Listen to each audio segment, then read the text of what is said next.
What kind of dog do you Dobry have? wieczór. Już jesteśmy na Facebooku, także rozpoczynamy transmisję. Ja nazywam się Barbara Mróz, jestem psychologiem, wspieram profesjonalistów w drodze do życia opartego o wartości i autentyczne relacje z innymi ludźmi. Współtworzę Akademię Zwinnej Liderki. Zanim przejdziemy do kolejnego live z liderem, dzisiaj z 2 liderami, chciałabym zapowiedzieć, że wkrótce będzie dostępny kolejny krok naszego kursu online Agile Leadership Navigator. Jest to krok 3, zatytułowany Zwinne przywództwo, dokąd zmierzam. Jest to nagroda w dzisiejszym konkursie. Ten krok 2 zwycięzców konkursu otrzyma za złotówkę. Serdecznie zapraszam do konkursu. Link do naszych kursów online za chwilę pojawi się w komentarzu. I dzisiaj, tak jak mówiłam, witam 2 liderów. Mike'a Rawlinsa, który jest doświadczonym Agile Coachem i Program Managerem. Jest też trenerem Akademii Transition Managera w Akademii Lona Koźmińskiego, która jest partnerem naszego spotkania. Witam również Przemka Koteckiego z NetGuru, który 2 miesiące temu tutaj na naszym live opowiadał, jak kultura organizacyjna wspiera działalność firmy. Dzisiejsza rozmowa z kolei będzie dotyczyła nowego, elastycznego podejścia do pracy zespołowej, jakim jest teaming. Pod koniec spotkania przewidzieliśmy czas na Wasze pytania, także czekamy na pytania zarówno tutaj na Zoomie od osób, które do nas dołączyły, jak również od osób na Facebooku. Spotkanie odbędzie się w języku angielskim. So, hello, Mike and Przemek, would you please introduce yourself first? Mike, after you. Thank you, Przemysław. Hi everyone, my name is Mike Rawlins. I'm speaking to you from Hampshire in England, I am one of the tutors at Transition Manager Academy. My specialist areas are around leadership and team building and communication, and the leader as coach. But tonight we're going to be talking particularly about leadership and about teamwork. All right, and hi, I'm Przemek. As Barbara already mentioned, I'm working at NetGuru. I had the privilege to already speak within this frame of Akademia Zwinnej Liderki. And I also have a privilege to work with Mike on the Transition Management Academy. So today I'll be trying to be the background of this conversation where Mike shares the knowledge and gives us all the answers to the questions that we have. But if we need to ask some questions, I'll be there to either facilitate those for you if you ask them, or ask some for myself. I think, Przemysław, if I do my job right, they will have more questions at the end of this than they have answers. Let's see how We'll see. Thank you very much. And as we have planned competition today, would you, Mike, please ask a question our participants? I will, yes. I thought about this for a while and thought, what can I ask? One of the things we'll talk about later on probably is the fact that when we think about leaders and leadership, one of the things that comes up is the characteristics that good leaders have. Yeah. I'm a real believer that anyone is a leader. So I'd like you to think about the characteristics that you have. Now, the easy question would be for me to ask you to think about what you think is your best characteristic and to tell us how that supports you in being a really good and effective leader. But that's too easy, so I'm not going to ask that one. What I'm going to ask you to do is I'm going to ask you to think about the characteristic that you have that you perhaps like least, or the one that you would like to change the most. And I'd like you to think about that and ask yourself, and then tell us, how does that characteristic that you'd like to change, but how does that help you already be a good and effective leader? So what's the thing about yourself that you would like to change most or you dislike most? And how does that characteristic already help you to be a good and effective leader? Oh, great question.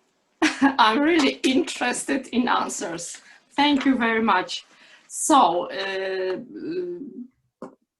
please everybody answer this question. So about one characteristic you don't like about yourself, but in fact this thing turns out that is helping you to be a good leader. So please answer on Facebook or on Zoom chat, and Mike will choose 2 winners, and those people will be awarded with part 3 of our online course, as I mentioned at the beginning.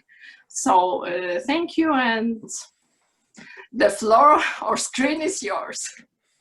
All right. Thank you, Basia. Okay, so all welcome once again, and Mike. So you were already using this term of teaming, and I believe it's kind of an elastic concept of the teamwork, right? So if you could expand on that and maybe even take a step back and tell us, when you're considering this or leadership, what would you like to be talking about today? That's a really good question. I wish I'd thought of that before I came here. I did really. It's okay.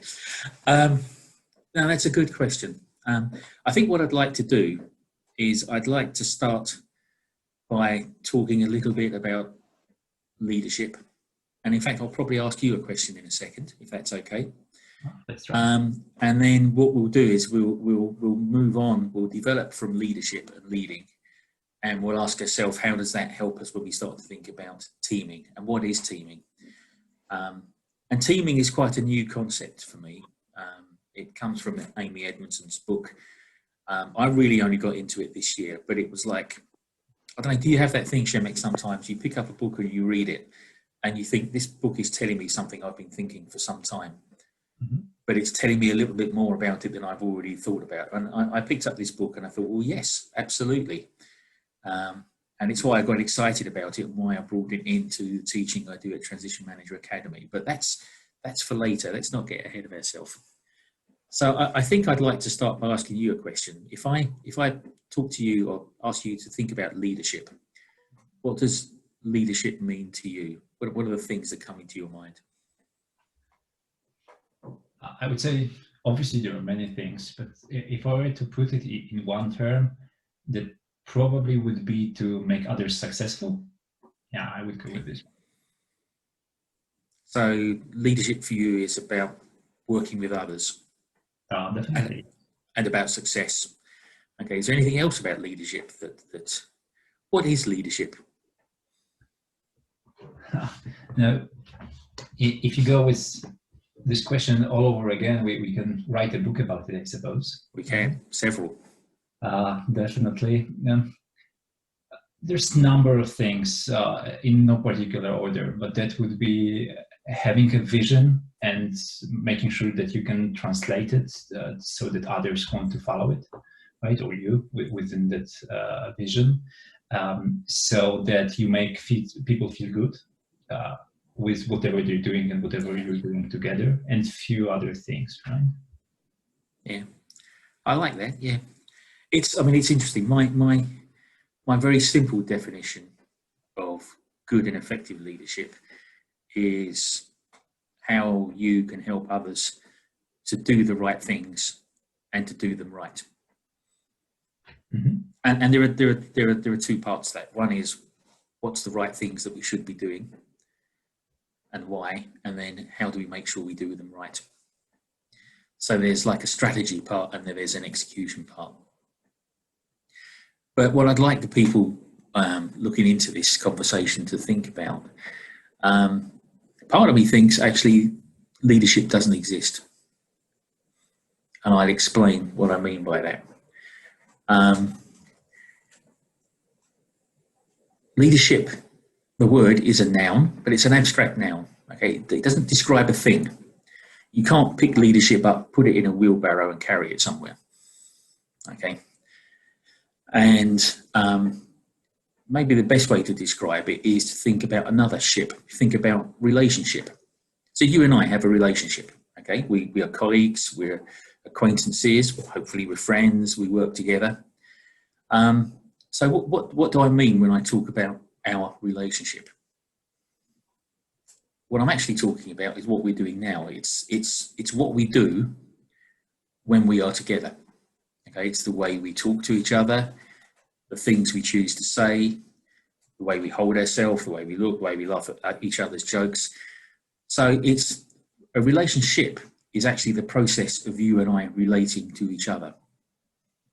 And it happens moment by moment by moment. It's not a thing, it's what we do when we're together, or even what we do when we're apart. And it's the same with leadership. So there are lots of books on leadership, and I myself talk about leadership. I think my project, one of my course titles is leadership. But when I actually sit and think about it, there is really not a thing called leadership. It's actually minute by minute behaviours. It's what we do moment by moment by moment when we're with others and helping them to find the right things to do and to do them right. And if you think about it, if I want to interact with you, if I want to influence you, if I want to form an opinion of you, the only things I know about you is what I can see. So I can see the room that you've put yourself in now, and I can see what you're doing. The way you're holding yourself, the way you're smiling, the way you're nodding. All I can see is your behaviours. So for me, when we think about leadership, what it boils down to, and this is what I teach at Transition Manager Academy, is what are you going to do? Okay, what are your behaviours going to be? How are you going to behave when you are a leader, moment by moment? What are you doing, and how are you being? You know, are you smiling? Are you happy? Are you angry? You know, there's a whole series of choices that we make, and we always make these choices. Okay, how we are going to be at any moment. It may feel like we just do it automatically, but we make choices. Sometimes we make them unconsciously, sometimes we make them consciously. So this leads me to this idea of, rather than leadership, the idea of leading. Okay, so leading it's a doing word, it's a verb. Okay, leadership is doing. What am I doing when I am leading? How am I behaving? What am I saying? What am I thinking? How am I confident? Am I feeling a little bit dejected? So this really got me interested in the idea of leading rather than leadership. And this is why I tend to focus not so much on what are the characteristics of good leaders or what's the toolkit of good leaders, and that we need all of these things. You know, everyone needs to have things that can help them do what they do. But for me, when you're thinking about leaders, being a leader, my question is, what are you doing? How are you going to be? And I guess that's why I asked the question I did at the beginning. Okay, because you are who you are. And you're all those good things about yourself that you like, and you're also the things that you'd like to change. And actually those things that you'd like to change are part of who you are.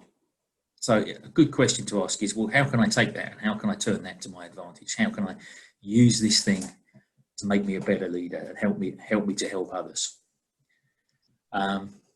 So the whole process of leading is it's kind of a moment by moment thing. It's what's happening now. Okay, so there are, I don't know how many people watching this conversation, but the way I am, the way I speak, the words I choose, the way I choose to say them, all of them will have some effect on those people. Now, I'm pretty certain that tomorrow morning or in a week's time, they won't remember much of what I'm saying or what I'm doing. My hope is what they will remember, and you know, this is the famous quote that has been attributed to a number of different people, but you know, they may not remember what I said, but they may remember that I made them feel good, that I excited them, or I made them curious, or I stimulated them and made them think, yeah, I can do this. And all of that is what happens moment by moment by moment, because that's what life is. Life is just a series of things happening moment by moment. So we can talk about leadership as being strategies or plans or team building or coaching or decision making or problem solving or all of those kind of things. But when we're doing those, what we're doing is we are interacting with other people. We're behaving in a certain way. And as leaders, we need to think about moment by moment, how am I going to be? How am I going to be now? If you were to ask me a difficult question, Okay, one of my first thoughts was, okay, how am I going to, and maybe I don't know the answer. How am I going to be? Do I choose to try and bluff my way through? Or do I choose to maybe be vulnerable and say, that's a really good question, Shimmick. I hadn't thought of that. Maybe you can help me. You know, all of these things are choices we make. And for me, as leaders, thinking about how are we going to be is a really important aspect of leadership and being a leader and of leading. Okay? Does that make sense to you? So can I ask you, what are your thoughts and what are your feelings just coming from that first part of the conversation? It's very interesting how you're stating it. And I think that goes into parts. The first thing is that you're talking in a specific way right now, right? So it's your way, how Mike speaks and how you talk. Yeah. You decide to behave, right? And what we're seeing because of that. So that's quite interesting because everyone has this uniqueness within their conversation style or presentation and so on. Your style is different than mine when it comes to the conversation. So it's always interesting to see how those actually shape the reality around us and how you can impact some of the other people. So from that perspective, it's super interesting always for me to see how you speak and how you put those ideas in the heads of others, because I'm fairly certain that this feeling of heightened awareness will stay with a number of people that are listening to you right now as of today. So good. I didn't ask about a number of people, I asked about you. So how would you describe your feeling in this moment? Curious. Curious. That's a good state to be in. I like that. So I have my screen in front of me. On the left side of the screen, I can see you and I can see me. And on the right side of the screen, I've got a few slides with a few little bullet points and things to think about. And I happen to be on the slide, which is, talking about, well, what behaviours can make good leaders? What are the qualities? What are the things that you should be doing moment by moment? So my list, and this is not an exhaustive list, but my list has, the first bullet point is listening and hearing, paying attention. Okay, as a leader, for me, the most important thing you can do is pay attention to others, because that's the way that you engage with people. That's the way you show people that they're important. That's the way that you empower them. And that's the way you find out the things that you don't know that will help you to be a better leader. My second bullet point is curiosity. So well done, you got number 2. Yes, well done you. I think a round of applause. And I think somebody once asked me, what would I say is the secret of being a good leader? And I said, I can write it in 2 words: curiosity and listening. Okay, always be curious. Okay, never ever think that you know.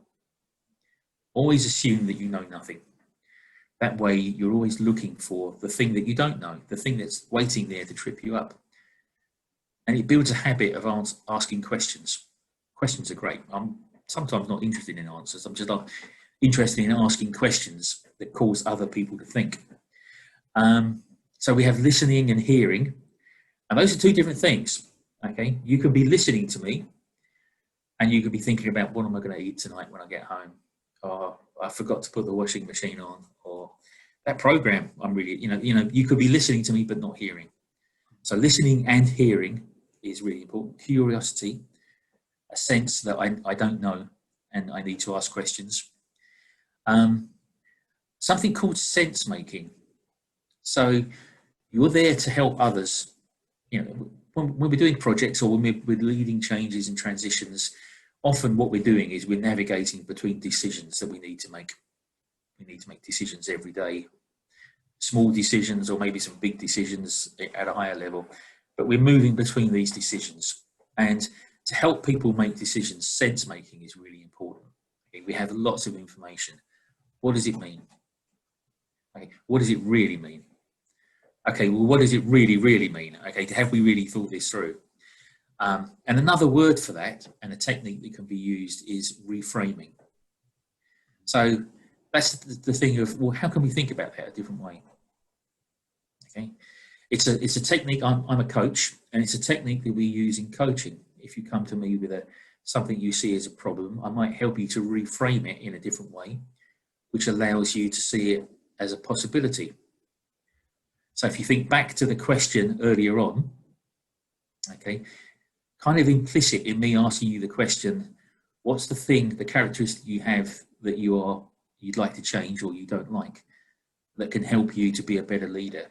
Implicit in that question is a reframe that says, every part of you is helping you to be a better leader. Now, I didn't say it that way. I just asked a question. I'm explaining it now so that people understand. But just by asking that question, hopefully somebody that is there thinking, actually, maybe this is something I can do. Maybe I can do something with this. So reframing is really important. Encouraging. Okay. Telling people they're important. Telling people it's okay. Telling people it's okay even when it's not okay, because you know it's going to be okay. Challenging sometimes. Okay. Why are we doing this? Why are you doing that? But challenging in a very specific way. Challenging in a way that is not critical, but just says we need to get this right. Okay. And let's look at this in different ways. Empowering and enabling. Now, I can't just empower you. Okay, it's not like Harry Potter. You know, I can't wave my magic wand and, you know, Expelliarmus or something, and suddenly you're empowered. Okay, empowering comes from doing all of those other things. It's what happens when I pay attention to you and I listen to you, and I ask you questions, and I show you what you think matters, and I show you that I will challenge you, but when I challenge you, I'll do it in a positive way. All of those things invite you to become better at what you're doing and to become part of what we're doing.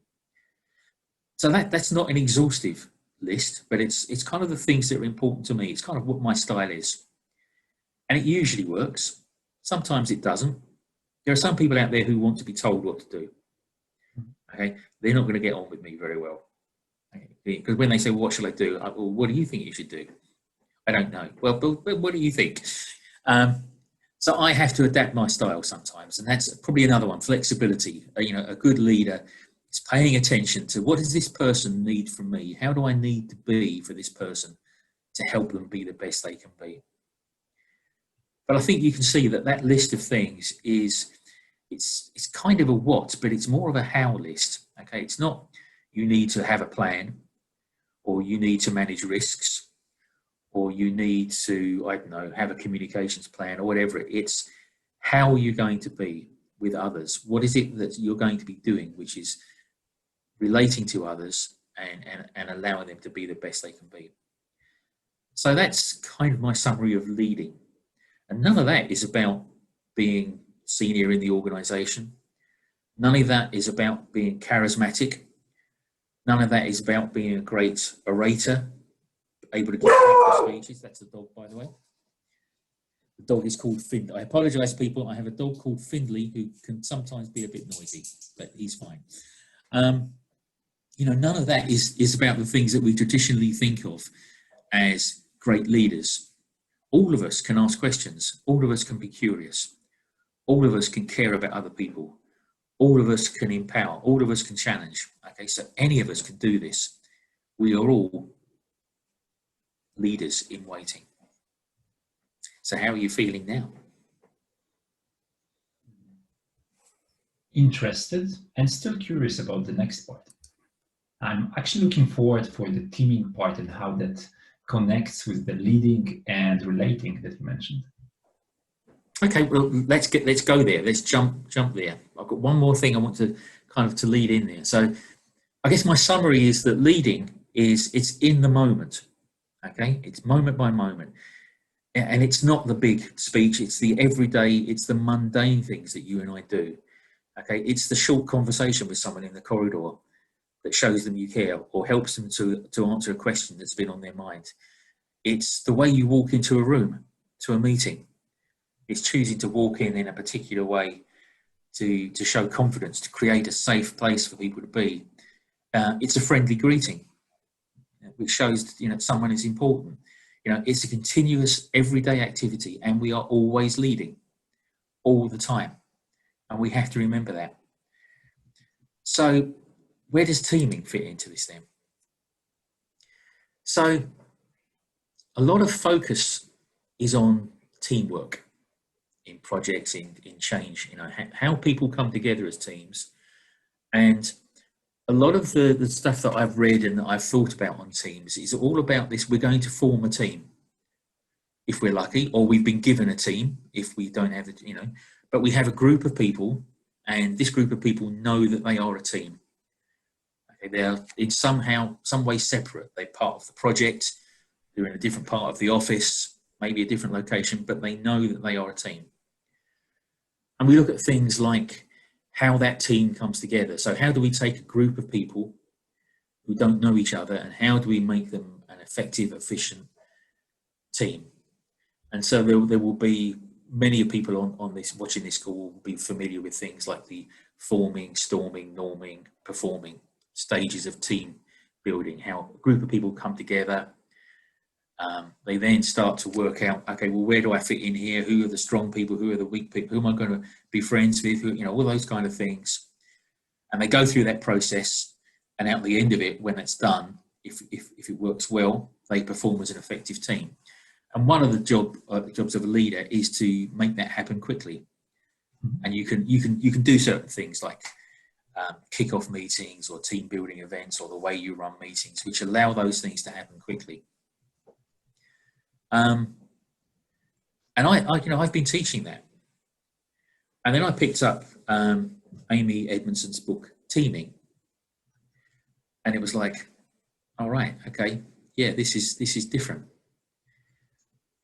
And the thing that really grabbed me is this idea of the team as an emergent property. Sometimes you will be given a team. Okay, here are these people, they are your team. But her idea is that, you know, for organisations to work really well in the modern, volatile, uncertain, complex, all of those things, you know, the VUCA world, people need to be able to work together and collaborate, and they need to be able to do that in multiple ways, in multiple forms. So teaming is about it's not what is a team, it's not teamship.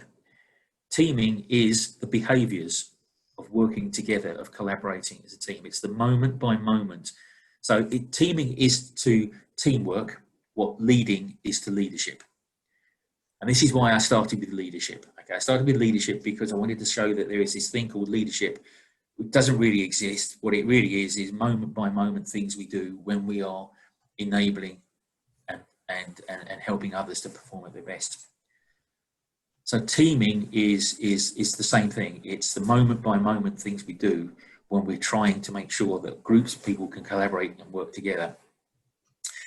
And her book is about the fact that teams need to come together and form spontaneously. Okay, this is about how you can have good teamwork without the rigors and the structure and maybe some of the constraints of creating teams. How do people come together, work together, and then when the job is done, move apart again? How do they know that they have to work together? Now, a bit of me thinks actually we know this, and we've always known this.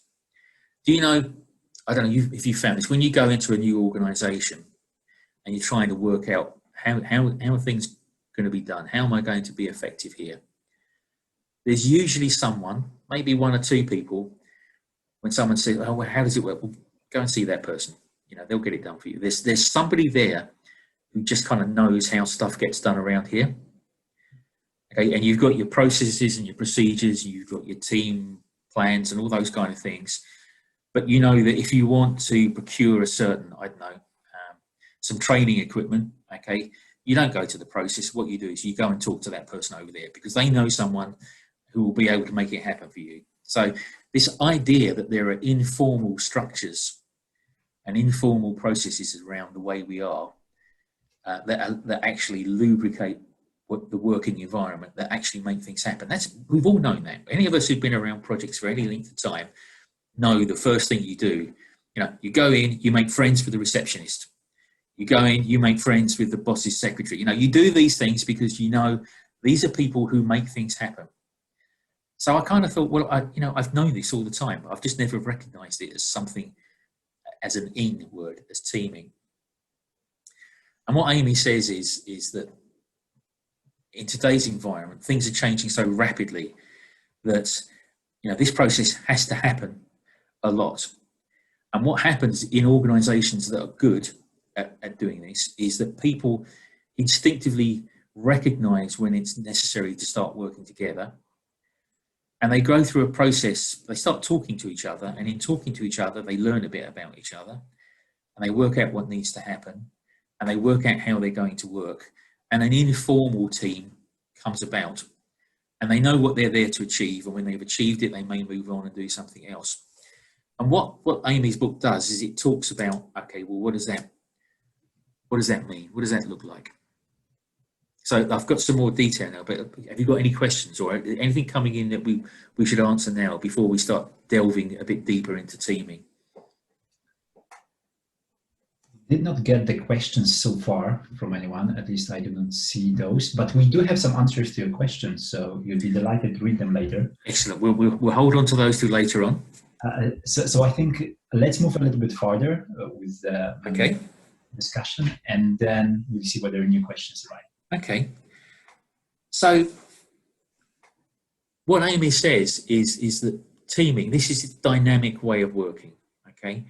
And it's about how we work as teams without necessarily having to form teams. Now, one of the things, just as an aside, one of the things I love is when different things seem to come together.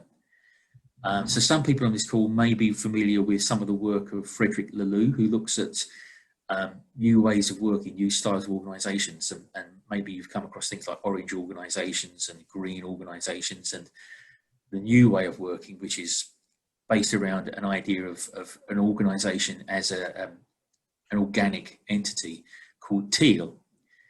And these are all things around self-empowerment and distributed leadership and lack of management and all those kind of things. Now, when I read the teaming book, I recognise a lot of things in the teaming book could come from that teal world. And why wouldn't they? Because they're both responding to the same stimulus, which is everything changes fast. Everything is connected. There's a lot of uncertainty. So they're both responding to the same thing. So you'd expect them to look a bit similar. And teaming is really, it's two things. It's a mindset, and it's about behaviours. Okay, and what happens when you have this teaming mindset, and we'll talk a bit more about what that means, is that allows people within the organisation to spontaneously come together, but to adapt. And she calls this organising to learn. So within an organisation, the way you allow this to happen, and the style of leadership that allows these things to happen, she calls organising to learn. So what you're doing, you're becoming a learning organisation. And you have to be a learning organisation because the world is volatile, when it's uncertain, when it's changing. You don't know. You have to be able to learn quickly and adapt. And then the final stage that she talks about is when you actually make organising to learn part of how you do the job itself. She calls that execution as learning. So you start with teaming being a mindset and a set of behaviours, leadership behaviours that enable this to happen. What that allows you to do as an organisation is to be able to adapt and learn. And when you fold that into doing the job, execution as learning, you then have all aspects of teaming. Does that make sense? Some of it may sound familiar to you because some of this has been around for, a lot of it has been around with, quality control and all these kind of things. It's nothing is new, okay? But what we do is we think about that, we reframe. We take things we already know and we reframe them so they make a new kind of sense to us and they help us with today's problems. So let's think about teaming behaviours, okay? She talks about 4 behaviours that are really essential to allow teaming to happen, and we'll think a little bit about each of those. These are speaking up, experimentation, collaboration, and reflection. So what are your thoughts on hearing that list? I would say that's a list of things that you would like from the team, and you would like from your leader, and you would like from basically anyone you work with, right? Work or behave or have relation with, right? Yeah. Thinking, speaking up, that's to some extent that's connected to feedback as well, right? And yeah, the culture and experimentation, tasting new things, the curiosity that you mentioned before, right? So those things, to some extent, they are some reflections of the characteristics you mentioned in the leadership as well. they are, and this is all about leading. You know, the reason leading and teaming are part of this talk is that you can't have teaming without a particular style of leading. And if you think about speaking up, what this is about is you need to create an environment where people will come together and they are confident to be able to voice their thoughts. I don't know about you. I've certainly in my early days, I've worked on projects where, you know, it's not gone well, and when it finally becomes apparent it's not going well, somebody in the room will say, "Yeah, I knew that was going to happen." Mm-hmm. Why didn't you say so? Well, just, you know, you're the leader, you know. And I guess the old me, before I read this book, would have said, oh, "That's, you know, what can I do if that person doesn't speak up?" Having read this book, I now think I didn't create an environment where that person felt the obligation to speak up and the ability to speak up safely. So speaking up, creating an environment where people feel safe to voice their opinion and know that they will be listened to, and know that if they are challenged, it's constructive challenge, and be able to have those conversations is really important. Creating an environment where experimentation is okay. Okay, what's going to happen if you are experimenting? What's the one thing you know that is going to happen if you are trying new things? From time to time, you'll fail. Yes. Okay, absolutely. You know 100% if you're not failing, you're not trying hard enough. Okay, and we all know that you know, there is a stigma, or there can be a stigma around failing, rather than a joy, a celebration. Look, we failed. How great! Let's try again. So creating, again, you know, leadership behaviours that create an environment where people are prepared to experiment, understand that failure is part of experimentation, and accept failure. Fail quickly, and then try again. You know, that. Don't take a long time failing. Fail quickly and then try again. Collaboration. Well, I think that's reasonably. You know, that's about coming together and working together. But it's collaborating because it's the right thing to do, not because I'm in this team or I'm in the same room as you. You know, this is the spontaneous thing. Is it? I need to work with that person over there. Okay, let me go and talk to them. Let's find out whether they're interested. You know, let's start building relationships. It's this instinctive, in the moment networking that forms these new teams. And then reflection. Okay, so we know, if you look at design thinking, or if you look at coaching, you know, part of the process is, what could we do? How will we do it? Let's design it. Let's do it. And then let's kind of look and see what happened and decide, feedback loop, you know, did it do what we wanted, or do we need to try something more? So that space for reflection and habit of reflection within a team is really important. It's all part of the experimentation process. What are we going to do? We did it. What happened? Did we get what we want? If not, let's try something else. Now, all of those things, these are the behaviours you want to see people doing, and they are teaming behaviours. But they don't just happen. So where the leading mindset that enables teaming is what leaders do, that creates an environment where those things happen. And we can look at what that environment looks like. Okay. So Amy says that there are kind of 4 things that you notice that leaders are good at enabling for teaming. One is reaching across boundaries.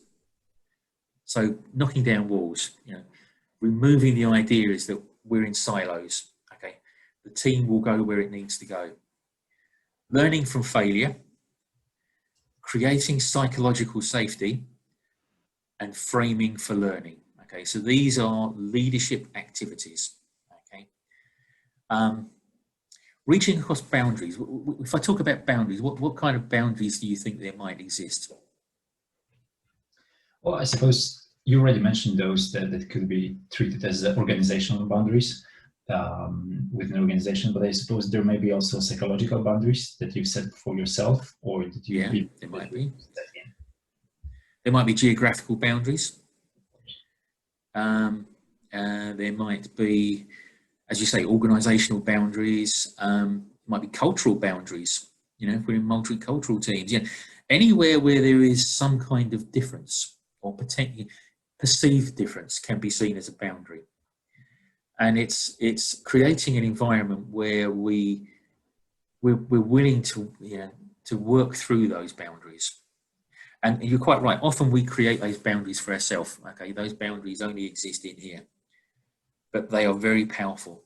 And recognizing that you are limiting yourself is the first step to breaking down those boundaries. Now, good leaders, through all those things we talked about, through being curious, through listening and hearing, through challenging, will create an environment where people will be willing to work across boundaries. Okay. Yeah, just simply ask the question, you know, who could help us? Well, we've got nobody in the team that can help us. Okay, well, I didn't ask that. Who can help us? Well, you know, who? You know, just think big. You know, who out there do you know? It's those kind of conversations, those kind of behaviours. It's curiosity and questioning. Learning from failure, I think, is really obvious. Or maybe it's not obvious. We all know how to do this. Okay? We know how to do this from about, I don't know, the age of, as soon as we're able to kind of sit up and roll over and crawl somewhere, as you know, as children, we start to do this. Okay, we pick things up and we put them in our mouth. Some of them taste nice and some of them don't taste nice, and we remember the ones that don't, and we poke our fingers into things that we shouldn't, and as we get older we start to play and we hurt ourselves, or we find things that give us pleasure. You know, it's playfulness. Okay, failure is part of playfulness, and there's a real childlike sense that I think the best teams have, because they enjoy playing and they enjoy learning, and they know that failure is part of that, and that there are lessons in failure, and that, you know, failure is not I have failed, it's just I haven't succeeded yet. Okay, I can't remember the exact quote, but it was, I think it was Swan, one of the people involved with the light bulb, or maybe in Edison, but, you know, who worked time and time again to find materials that would work for the filament. And before he got there, somebody said, well, you know, you've not done very well. He said, well, no, I now know 1,000 ways not to make a light bulb. Okay, and I'm going to keep trying. You know, we learn. All of this information is useful. And to be able to do this, the most important one on this is, I think, is psychological safety. Now, I am not an expert in psychological safety, okay, but I know what makes me feel safe. Okay, and this is why I keep asking you, how are you feeling? Okay, and what are your thoughts around this? I'm trying to get a sense of, you know, what's right for you. And hopefully, if we were working together more constantly, we'd build a kind of a relation where you would feel comfortable in sharing with me.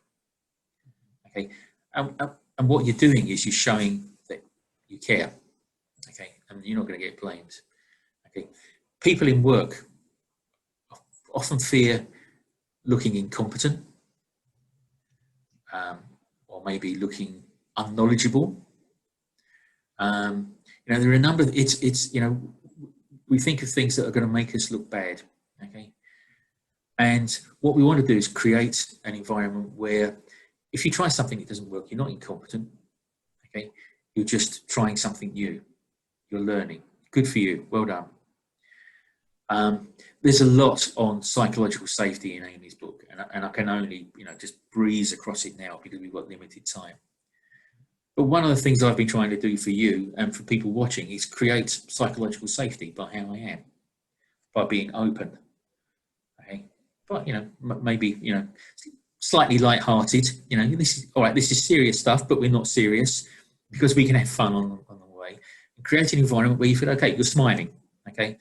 You're smiling, your whole face is smiling, your eyes and everything. And from that, I hope it's not a nervous smile. I hope it means that you're feeling good and that you're enjoying yourself and that you feel psychologically safe. Do you feel psychologically safe? You can tell me. Yes, You do. Good. That's it. Well, my job is at an end then. How about you? How about you, Mike?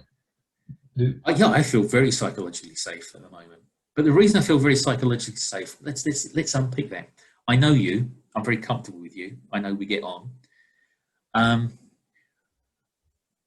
What else? Well, I love what I'm doing. I love what I'm talking about. I really believe this stuff. Okay, and I believe that if I put it out there, okay, I'm sure there is somebody out there who's thinking, well, that's rubbish. He doesn't know what he's talking about, and that's fine, because that's a really valid opinion, and I'd love to have a conversation with those people and learn from them and find out how it can be better. You know, why am I psychologically safe? Because learning is more important to me than looking like an idiot. Okay, if I open myself up, if I ask questions, okay, I'm going to learn more, and I get a real kick from learning new stuff and meeting new people. So that's why I feel psychologically safe. And it's different for me than it is for you. And as a leader in a teaming environment, it's really important that you said it at the beginning, you know, we are all unique. Okay? There's nobody else in the world like you.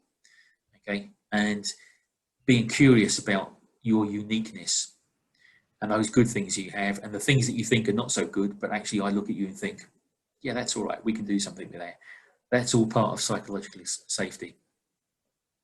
And then framing for learning is the final thing. This is this ability to get people to think about things differently. I'm quite lucky. I don't think it's any particular skill on mine.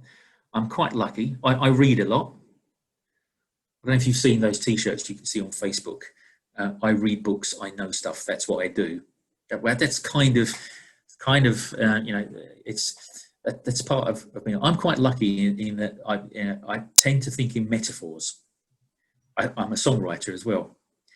And, you know, I write songs about blue bottles and about crabs, which are not about blue bottles and crabs. They're about something else. A metaphor is a kind of a reframing thing.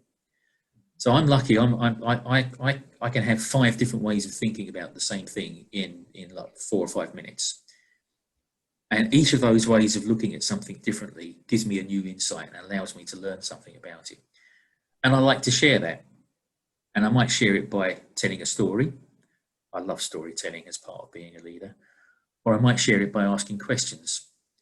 But it's all part of reframing.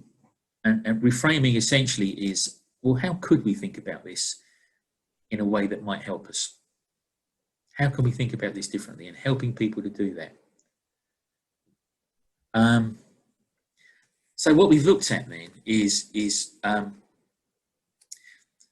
we've said that teaming is about a set of behaviours that leaders can do that create the behaviours in teams for reaching across boundaries, for speaking up, for being willing to experiment and to reflect and learn from an experimentation. Those leadership things we can do that are about creating mainly about creating psychological safety, I think, because the other things, reaching across boundaries, learning from failure, the ability to ask questions and reframe, all of those for me come once people feel psychologically safe. They can start to do new things and ask questions. And then when you fold that into execution as learning, so this is the way in which you build into your day-by-day processes the act of, and again, it's diagnose, okay, what's happening here? What is it that we need to do? What could we do to solve that design? Let's do it and let's reflect. Okay, it's design thinking. Okay, and execution of learning is a way of operating that folds continuous learning into the day-by-day process. It usually happens in teams. Those teams, if you get teaming right, will come together of their own accord because people will be asking the right questions and reaching out for the right people. And it's supported by the teaming leadership practices of organising to learn. Okay, and this is where it all comes together. So teaming is as I say, it's the behaviours, it's the minute by minute, moment by moment behaviours that we do when we are working in a rapidly changing environment. Leading is the moment by moment things we do to enable others, to empower others, and to make sure the right things are done. And the exciting thing for me is I've been thinking about leading in that way for some time. And then earlier this year, I discovered that teaming is another aspect of that, and the two come together. Now, I don't know where this is going to take me, but I know it's going to be exciting. And I'm looking forward to next year's course because I know it's going to be different from last year's course, which is great because that's something new. I think, one of the things that I was asked to look at is what are the benefits of teaming? I'll talk about this really quickly, okay? Because they're very simple. Two things come from teaming. If you can encourage teaming, you get better organisational performance, okay? In today's world where things are changing very rapidly, and it doesn't matter whether you are a process-driven organisation where it's about repeating and quality control, or if you're a leading-edge design firm or something like that where it's about creating new things, there will be a form of teaming that works for you, and you get better organisational performance when teaming is part of your practice. Equally, and I might say probably more importantly, it's a better place to work. Okay, work becomes more engaging. It becomes more satisfying because people are making a real difference. They're drawing on every aspect of their being in the workplace in order to succeed. So you get more effective work, and work becomes a better place to be. So you get better employee engagement and all the things that go with that. I think that's probably all I've got to say about teaming and leading. I know time is moving on. Do we have any questions, or do you have any questions, or do we have any coming through that we can do? I'm checking the comments right now, but I think that there are actually comments as such and answers to your question. But I was wondering about potential approach that you would take in one of the described scenarios that you had. So you were saying that creating the environment where people are not afraid to speak up, right? Yeah. This is something that's important in the teaming. And I was wondering, so if we imagine the situation where, well, the environment is not like that, right? So how would you approach it, right? What would you start doing to start changing this environment or this organization, or help this team or leader to move forward with this challenge? It's a very good question. The simple answer is I don't know. But that would be part of my approach, would be to recognize that I don't know. Mm-hmm. Okay, so what I would be doing is being very aware that I need to be curious and understand what's happening here. So I'd be asking questions. And I'd be very open about the fact that I don't know. And part of leading is about how you are. Okay, because the way you are is the way people copy. So if I came into your organisation and it's like that, and I start, and I suspect what that means is a culture that where, you're supposed to know stuff, and if you don't know stuff, that's a bad thing. So people always know stuff, even if they don't. So if I come in and with confidence start asking questions and telling people I don't know stuff, and I don't seem unhappy about it, and I'm confident to do it. And when people start to push back, I go, okay, that's fine, and tell me a bit more. I show curiosity. What you're doing is you're showing by the way that you are a way of being, and you will start to influence people to be different. And that's pretty much it is. Be the change. Okay, so be the thing you want people to be. Ask questions, and then recognize that actually, the people you're working with have spent a long time learning how to be how they are. Okay, you're not going to change it overnight, so don't even try and change it overnight. But be very open about your expectations, and there are certain things you can bring in. Again, I love the way things are connecting. One of the books that I talk about on my course is a book called Time to Think, by a woman called Nancy Klein, which I highly recommend. And she creates a thing called the thinking environment. And it's again a set of behaviours, a way of being where you create an environment where people think better for themselves. And she talks about ways in which you are in meetings, how you make sure everyone has an equal voice, how you deal with challenges. She talks explicitly about the fact that because of the way our brains are wired, we take in criticism very quickly and it affects us very powerfully. We take in praise very slowly and it affects us in a milder way. So she says very explicitly, you need to give out praise in a ratio of at least 5:1 to criticism. Otherwise, all that people get is criticism. So there are things like that. But when I look at Nancy Klein's books, it looks a lot like some of the teaming stuff, which looks a lot like some, so all of these things are connected. So what I might do is I might take Nancy Klein's book with me and I might start introducing into our meetings some of her practices because I know that they work. So what am I doing? I'm thinking about how I am, I'm being the change, and I'm drawing upon the resources I have to start to make little incremental change. I'm experimenting. If I bring this thing of Nancy Klein's into the, what happens? Does it work? If it does, good. If it doesn't, I'll try something else. So I'm doing all this stuff we've talked about. Okay. Be the change. Thank you, Mike, for that. And I do see a question from Gosia. Thanks, Mike. Any practice to start finding out who you are? Any recommendations? It might be scary for some people. Oh, yeah, don't go there. What happens if you find out who you are? That's very powerful. Okay, one thing you could do. Okay, one of the things that I do on Transition Manager Academy as part of the Leader as Coach is I talk about values and beliefs.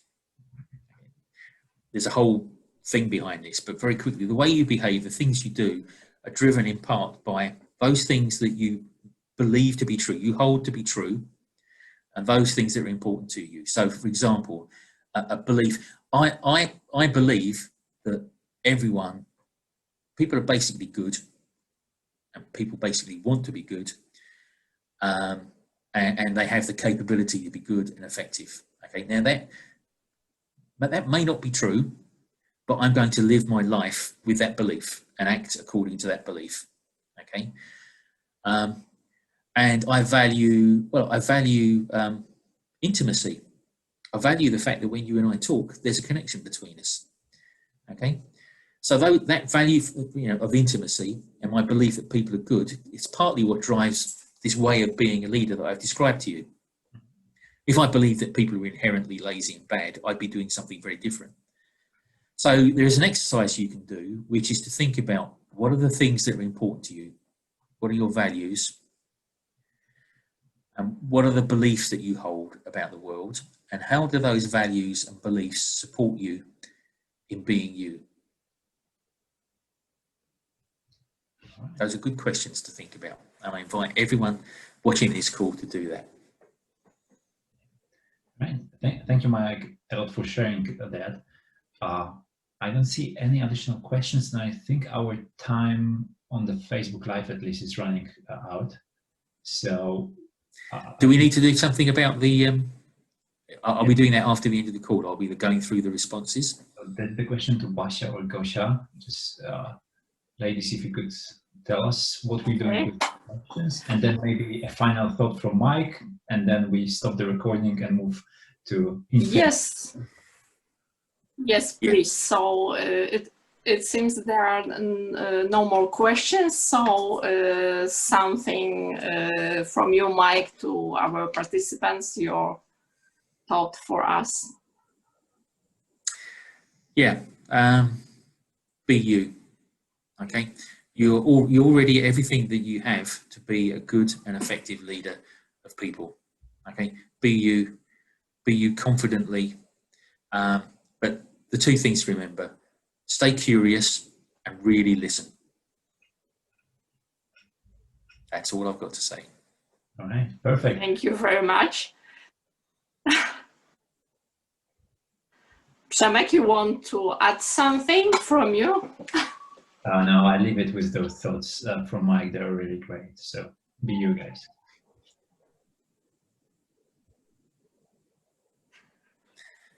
Okay, so thank you, Mike. Thank you, Przemek. So we finish our streaming. So I think it's finished.